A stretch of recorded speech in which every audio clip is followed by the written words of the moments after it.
Yeah, Yes. exactly. And as you've seen in the mastery and just the stories of the people that we know about, all of the great leaders and great businessmen and all of the people that did something great in history weren't ultra specialized.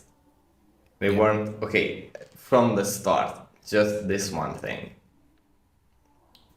For example, Benjamin Franklin.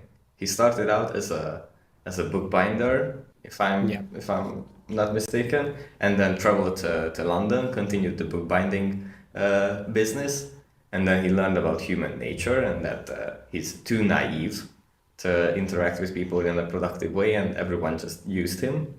And then he developed this profound connection and empathy to people, and then could use this to get in the top position of politics. So Yeah. and we see a lot of examples of this. All the people that did something great and achieved incredible feats were multifaceted people, and they had knowledge in many fields. This is true in architecture as well. All of the great architects had some either hands-on experience, like they were wood carvers or stone carvers, like masons, or some previous other experience that later on influenced them in their work. Yeah, exactly. All the greatest talents and leaders were polyhistors. All of them Yeah, had knowledge, and not just like surface level knowledge, but proficiency in many different fields, which is, I think, a yeah. great mistake of the the latest generations, when we are trying to focus and try to push everybody into careers, ultra specialized careers, which makes it even harder at this point to improve and to, in sometimes, adjust the these professions as the AI and the new technologies come in. It gets harder and harder for these people to adjust and to develop new skills, because they were taught this idea that you just have to be proficient in this tasks in this field, and then you are covered for your whole life. But it proves to be different.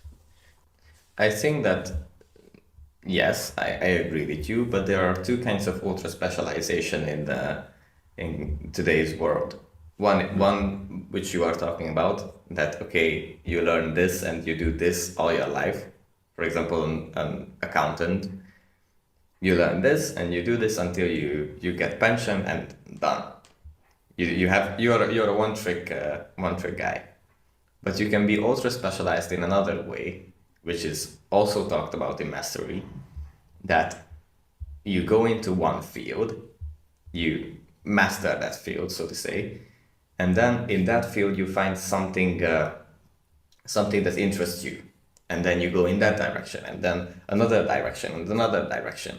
And this way, you get an ultra specialized personality that is specifically yours, with your skills, your mastery, and then you become irreplaceable. You're ultra specialized and irreplaceable. It's not that your ultra specialization inhibits your career in some way. It's the opposite, that it enables you to grow and reach uh, the upper limits of human potential. For Okay. example, for example, let's say an architect finishes his studies, and afterwards he gets interested about I don't know, stonemasonry. Then he goes into a few years of apprenticeship at a mason, and then learns about how the ancient cathedrals were built, studies those traditions, And then this way he becomes a proficient restorator,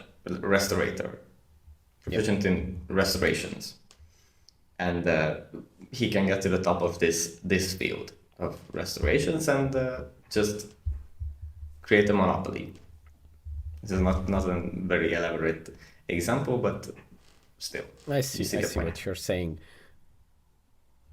Okay, but isn't this the exception? Because I think the example that you said can very well happen, but I think in most jobs in most fields, it is quite hard to find this little field of yours, this monopoly, and to do that, because I think mostly this can only happen in creative fields, or not just creative fields. I can imagine. I mean, in medicine, there are lots of people who are ultra specialized in maybe oncology, and then going into one specific cancer and one specific treatment in that cancer type. So yeah, it obviously helps, but I think we shouldn't think about this in generalities. That is ultra specialization good or bad? Obviously, in some cases it can be good. I think the problem is that uh, the general thinking is that this is the only good option, which I think is in a lot of cases is a very wrong direction. Yeah, yeah. Because this way you become a very specific piece in a puzzle that fits into a very specific place. But if you're a generalist, you know a lot of, you know, some things about a lot of fields, then you can fit into more than one place. And we encounter this idea in a lot of places, but in today's world, you can only survive and manage when you're a generalist. It's not like in the 50s or 60s when you could be a specialist in one field and then done, you're covered.